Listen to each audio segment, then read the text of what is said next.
Pusat Informasi Nanas telah dibahagikan kepada dua bahagian, iaitu laman Nanas dan bangunan Pusat Informasi Nanas yang menyediakan pelbagai maklumat tentang Nanas serta pejabat operasi.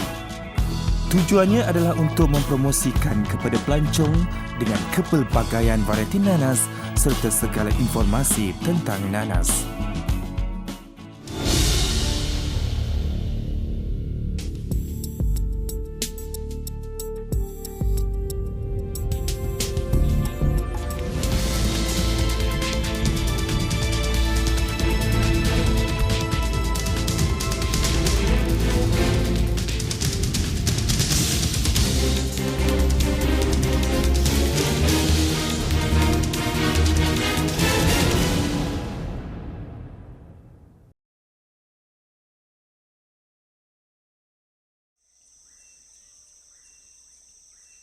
Nanas MD2 merupakan baka nanas yang telah dihasilkan oleh Institut Penyelidikan Nanas di Hawaii dan tergolong dalam kumpulan hybrid dengan pendekatan pembiakan melalui sulur.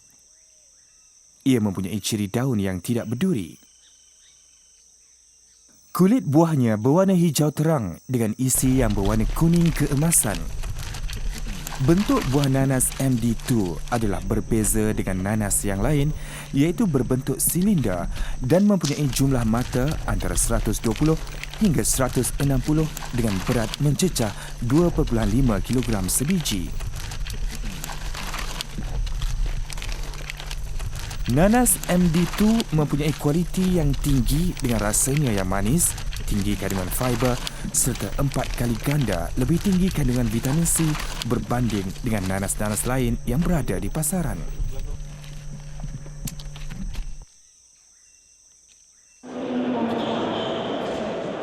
Menyedari akan permintaan nanas MD2 untuk pasaran dalam dan luar negara, semakin meningkat pihak Lembaga Perindustrian Nanas Malaysia telah melipat gandakan usaha dalam membangunkan nanas MD2. Pasaran luar negara yang utama tertumpu kepada Emirat Arab Bersatu, Iran, Pakistan, Turki dan Hong Kong. Pengeksportan lebih mudah kerana fizikal luaran nanas MD2 yang berbentuk silinder dan daunnya juga tidak berduri. Manakala pasaran tempatan tertumpu kepada pasaran-pasaran besar dan pemborong buah-buahan.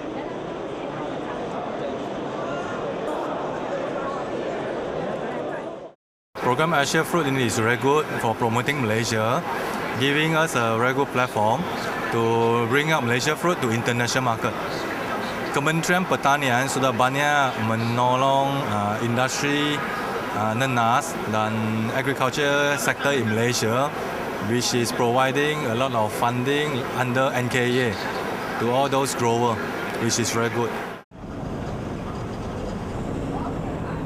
Industri nanas Malaysia mendapat sokongan kerajaan dari segi polisi pembangunan tanah. Sektor pekebun kecil dan sektor ladang adalah diberi perhatian oleh kerajaan melalui pelaksanaan program-program pembangunan dan program sokongan industri. Program pembangunan industri asas tani dilihatkan sebagai satu program yang dapat memberi pulangan hasil yang cepat serta memberi tambahan nilai yang tinggi kepada bahan mentah yang diproses. Ia dapat menjana sumber pendapatan yang baik kepada orang ramai, terutamanya ahli keluarga petani dan penduduk luar bandar. Program yang dilaksanakan oleh LPNM ini merupakan satu pendekatan mewujudkan seramai mungkin usahawan selaras dengan program pembangunan masyarakat perdagangan dan perindustrian Bumiputera MPPB, Kementerian Pertanian dan Industri Asas Tani. Sektor nanas telah dikenal pasti dan terpilih sebagai salah satu produk yang bakal memacu pertumbuhan ekonomi di wilayah ekonomi Pantai Timur ECER. Projek RIPP ini telah dilaksanakan secara kolaborasi antara Kerajaan Negeri Pahang, LPNM dan ECERDC dengan pelantikan syarikat Indo. Kaedahnya menggunakan pendekatan bersepadu pembangunan peladangan komersial berskala besar, penggunaan teknologi moden, pelibatan sektor swasta dan pendekatan secara menyeluruh dalam memanfaatkan seluruh rantaian nilai di dalam industri nanas. Pada 2 Jun 2011, LPNM telah menandatangani dokumen perjanjian di antara LPNM, ECRDC dan Perbadanan Setiausaha Kerajaan Pahang PSK. LPNM telah diberi hak milik sementara tanah seluas 575.24 hektar di Kampung Jemari, daerah Rompin, Pahang pada 18 September 2013 oleh Pejabat Tanah dan Daerah Rompin untuk tujuan pelaksanaan projek ladang nanas bersepadu Rompin.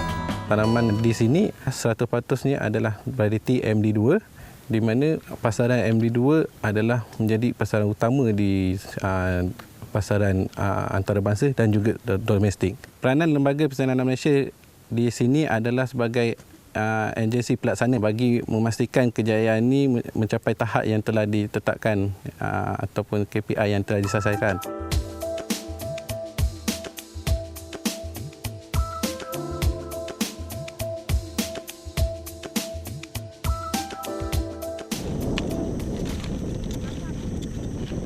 Projek ladang nanas bersepadu Rompin dilaksanakan melalui konsep pecahan keluasan pelaksanaan. Kawasan seluas 300 hektar akan dibangunkan oleh syarikat induk yang dilantik, manakala kawasan seluas 100 hektar akan dibangunkan oleh koperasi orang asli.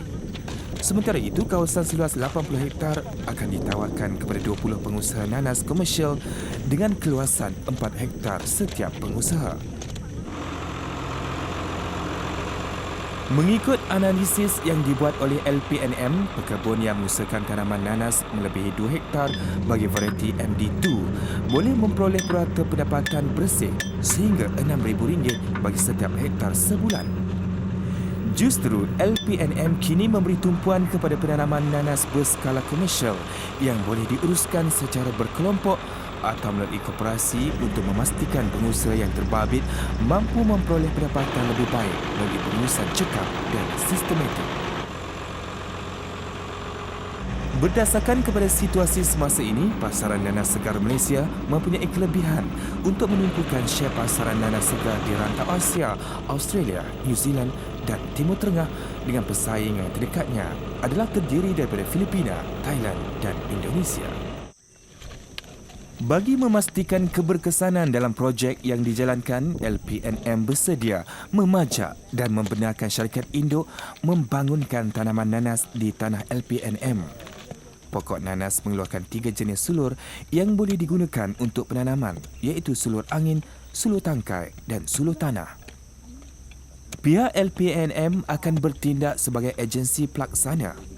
Ini termasuklah menyediakan dan menempatkan kaki tangan yang mencukupi sebagai pemudah cara projek dan membantu para peserta untuk menguruskan projek. Dalam rancangan Malaysia ke-11 RMK11 tahun 2016 hingga 2020, sebanyak RM102.6 juta diperuntukkan kepada LPNM bagi menjalankan 7 projek yang membabitkan pengukuhan tanaman nanas. Sebenarnya program MD2 ini merupakan program transformasi industri nanas keseluruhan lah. Jadi sebelum ni semenjak saya bekerja tahun 82 sehingga lebih kurang awal tahun 2000, kita dapati apa yang kita usahakan tu perkara yang sama, iaitu kita menanam dan mengantar daripada mula kita mengantar ke kelang, dan harganya tidak boleh melebihi dalam, kalau di ladang tu peringkat ladang tak melebihi RM1 lah harga ladang. Jadi oleh kerana sekarang ni dah barangan semua dah meningkat naik harga barangan seperti baja dan sebagainya. Jadi kita mendapat macam panggilan supaya kita merubah industri nanas. Kenapa kita tidak mencari satu nanas yang bernilai tinggi, yang di mana boleh memberi pulangan kepada penanam-penanam berlipat kali ganda.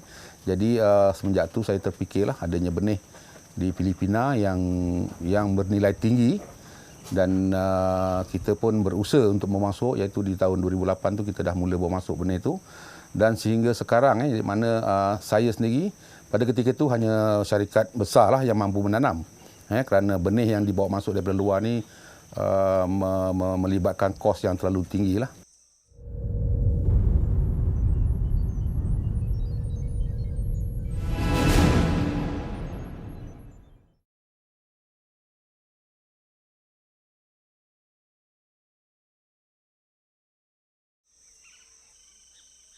Bagi syarikat RIPI Sendirian Berhad, matlamat mereka adalah meningkatkan pengeluaran nanas di Malaysia bagi pasaran domestik dan ekspor.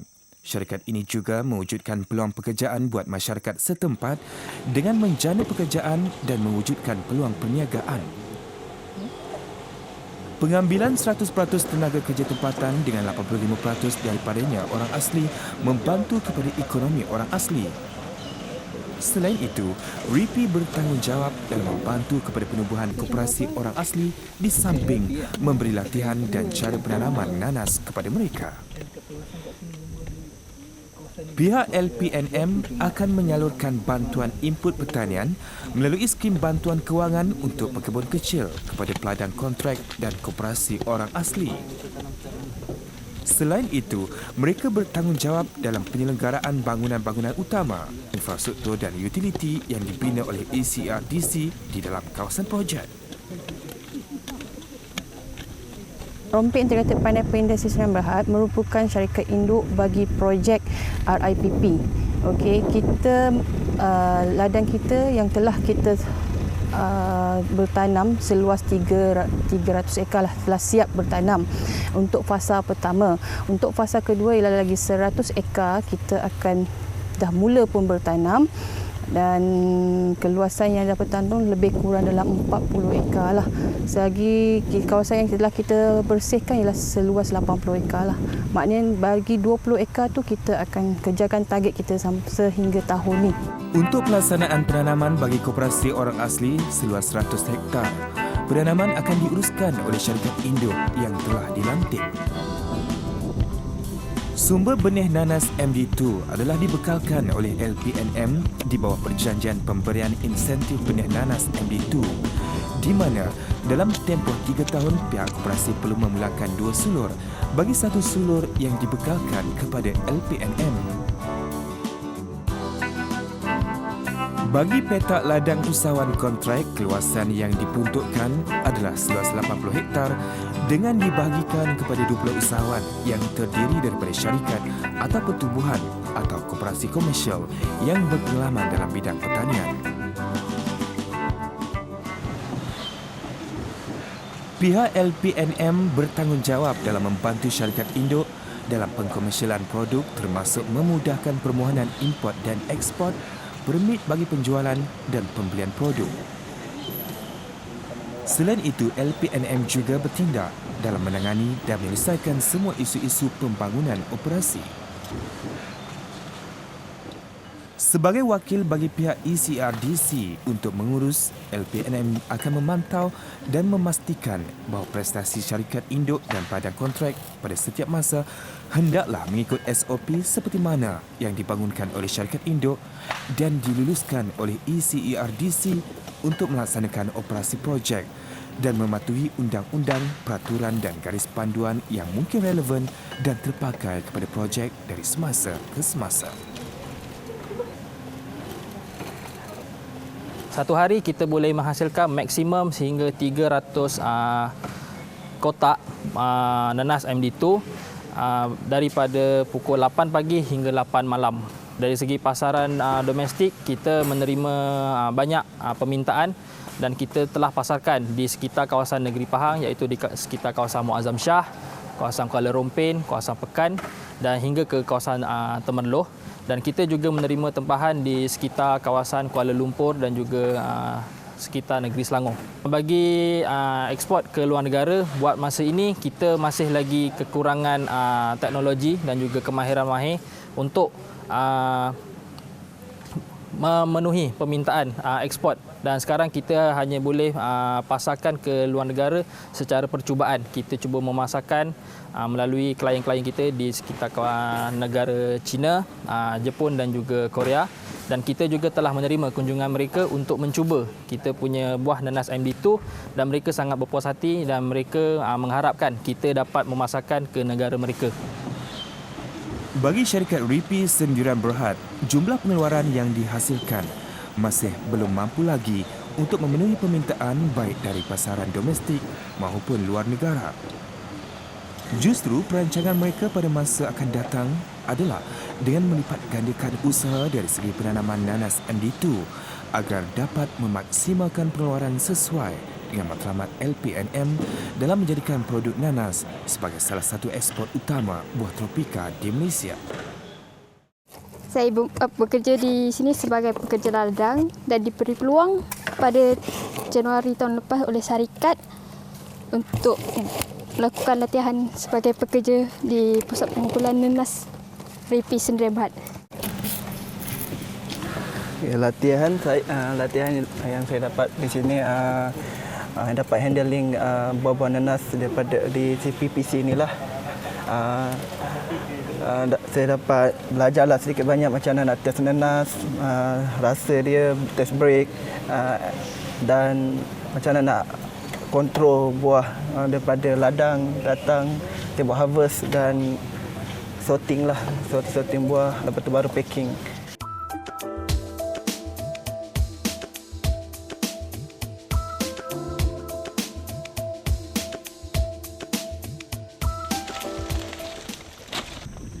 Koperasi Serbaguna Anak-anak Selangor Berhad atau ringkasnya KOSAS telah didaftarkan pada 9 Disember 1975. Objektif utama penubuhan KOSAS adalah untuk membantu membangunkan ekonomi anggota-anggotanya. Semenjak penubuhannya, KOSAS terus mengerak langkah ke hadapan dengan mempelbagaikan aktiviti perniagaan tanpa mengabaikan kebajikan kepada anggota. Visi mereka adalah menjadi sebuah koperasi yang dinamik, maju dan berdaya saing. Kami telah mengimport baka MD2 pada tahun 2007 dari Ecuador. Bermula dari itulah kami mengembangkan tanaman nanas MD2 ini di ladang nanas KOSAS di Kampung Kundang, di mana kawasan ini adalah kawasan tanah gambut yang kami usahakan atau kami bangunkan daripada hutan terbiar. Keluasan sekarang adalah seluas 150 ekar. Separuh daripada keluasan itu adalah untuk pengeluaran benih dan separuh lagi adalah untuk pengeluaran buah segar. KOSAS telah menggantikan nanas jenis N36 dan Josephine dengan nanas jenis MD2. Ini kerana nanas jenis MD2 mempunyai nilai pasaran yang tinggi di peringkat antarabangsa. Ladang nanas ini dilihat akan mampu untuk memberikan keuntungan dan pulangan lumayan kepada KOSAS. Mati awal. Masuk mati awal.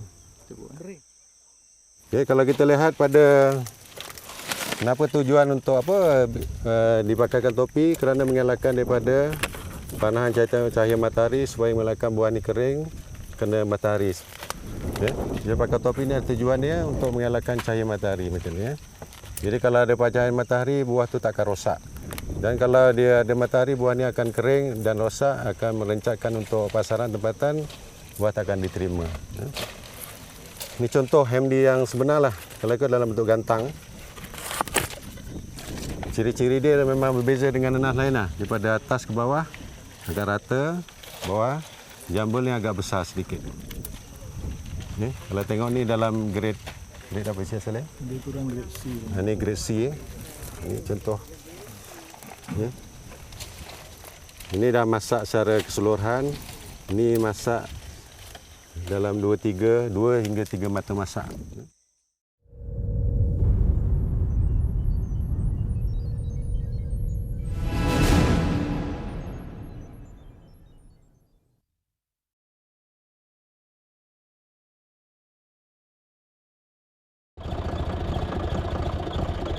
Nanas MD2 keluaran Malaysia kini telah mendapat tempat di Jepun apabila berjaya memasuki pasaran negara tersebut pada akhir bulan Februari selain menerima permintaan dari Oman, Australia dan Rusia. Justru keluasan penanaman nanas jenis MD2 dijangka akan diperluaskan sebanyak 2,250 hektar lagi menjelang akhir tahun ini untuk memenuhi permintaan luar negara yang tinggi. Pengasingan dilakukan di ladang dan di rumah pembungkusan. Buah yang rosak, tidak matang, cacat dan tidak mencapai kualiti yang dikehendaki diasingkan. Nanas dikelaskan kepada 3 grade bergantung pada persembahan, kualiti dan keadaan. Bagi grade nanas premium, ia mestilah dari varieti yang sama, segar dan bersih Di samping mempunyai saiz dan kematangan yang seragam, ia juga mestilah bebas dari kecacatan atau kerosakan. Buah nanas segar dijual di seluruh negara sama ada secara terus dari ladang atau pekebun atau peraih yang menghantar ke pusat jualan buah-buahan, pasar tani atau pasar malam serta kedai-kedai runcit. Bagi Encik Faizal, seorang peniaga pasar tani, beliau kerap mengambil buah nanas di sini dan akan menjual keesokan harinya di pasar tani. Setakat ini, jualan nanas MD2 sangat laris dan menguntungkan. Saya biasa ambil buah di Kosas lah. Saya jual dekat pasar tani. Pasar tani saya ada dalam 6 pasar. Ada di Putrajaya, Kelana Jaya, Shah Alam, PJ. Sambutan nanas ni memang agak menggalakkan pasal dia rasa dia lebih manis dengan nanas-nanas yang lain seperti Josa atau Momoris, dia lebih sedap untuk makan segar. Ada ramai yang bagi feedback yang baik lah nanas ni. Pasal dia memang manis kan. Lepas tu dia tak ada serat. Kita makan pun dia sedap kan. Dia tak ada macam lidah kita gatal ke lidah ke. Dia lebih manis lah.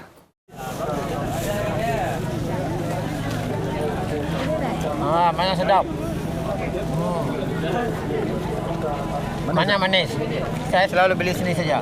Sebab dia manis, kalau kat tempat luar tu dia macam masam sikit dia punya tu. Kalau ini jenis lain dia MD2. Harganya saya beli 2 biji RM15. Kira berpatutan lah harga dia kat sini. Nanas Melita adalah keluaran JTP Trading Sendirian Berhad, sebuah anak syarikat Kulim Malaysia Berhad. Nanas ini ditanam di ladang nanas di Ulu Tiram, Johor. Kulim Malaysia Berhad merupakan antara pengeluar nanas segar yang terbesar di Malaysia melalui penjualan hasil di dalam dan luar negara. Sekarang ni kita ada fresh pineapple, juice, cut fruit, tart, jam dan later kita akan ada cheesecake, pie and muffin. Nanas tu adalah nanas MD2, premium punya pineapple. Sambutan sangat menggalakkan. Yang senangnya adalah bila di hospital, senangnya adalah semua orang yang datang dah tahu khasiat nanas ni. So senang untuk kita jual dan kita punya sambutan sangat-sangat menggalakkan. Kejayaan Melita adalah hasil daripada kemanisan dan keenakan pakan nanas MD2. Nanas ini dibiakkan dengan mengambil ciri-ciri yang terbaik untuk buah, rasanya yang manis, tekstur yang licin serta penampilan yang sekata dan kini menjadi antara nanas yang paling diminati di dunia. Harapan saya sendiri dalam pembangunan industri nanas keseluruhan, terutamanya khusus kepada penanam-penanam MD2 dan penggemar-penggemar. Maksud penggemar pada saya ni belum menanam lah, tapi mereka mempunyai tanah dan modal. Jadi 3 perkara yang penting. Yang pertama adalah dia punya komitmen. Yang kedua, dia punya modal yang pasti. Kemudian dia punya tanah lah. Dan modal ni termasuklah tenaga buruh. Kerana nanas apa pun ditanam, dia memerlukan tenaga buruh yang agak tinggi. Kerana dia tak banyak perkara yang boleh digunakan mesin, hanya penyediaan tanah boleh gunakan mesin, tapi dari segi menanam, memetik masih menggunakan kaedah manual yang memerlukan tenaga buruh yang tinggi. Memanglah harapan saya, memang saya punya matlamat, saya perlu menanam lebih kurang 5,000 ekar. Sekarang ni baru dapat 3,000, saya memerlukan 2,000 ekar lagi tahun hadapan. Jadi maknanya memang satu matlamat yang agak tinggi. Kalau setakat tanam nanas 2,000 ekar senang, tapi tanam MD2 2,000 ekar. Jadi perkara ni kerana saya tidak menggalakkan orang yang menanam kecil-kecilan untuk MD2 kerana dia merupakan satu projek komersial. Bila kita cerita pasal komersial ni, kita kena ada tanah sekurang-kurangnya, kita bermula dengan 10 ekar. Termasuklah program saya punya program Jutawan Nanas tu, dia bermula dengan 10 ekar, pada pusingan kedua dia kena tambah 20 ekar dan pusingan ketiga dia kena tambah 20 ekar lagi. Jadi keseluruhan pada pusingan ketiga di tahun kelima, mereka akan mengeluarkan hasil. On paper saya dah buat kiraan, mereka akan mendapat purata hasil betul 1.2 juta setahun dengan keluaran nanas 50 ekar sahaja. Jadi harapan saya kepada penggemar-penggemar lah yang ingin mengusahakan ni, bolehlah menghubungi kami terus di Lembaga Nanas ataupun menghubungi saya terus melalui nombor telefon saya 019 725 8467.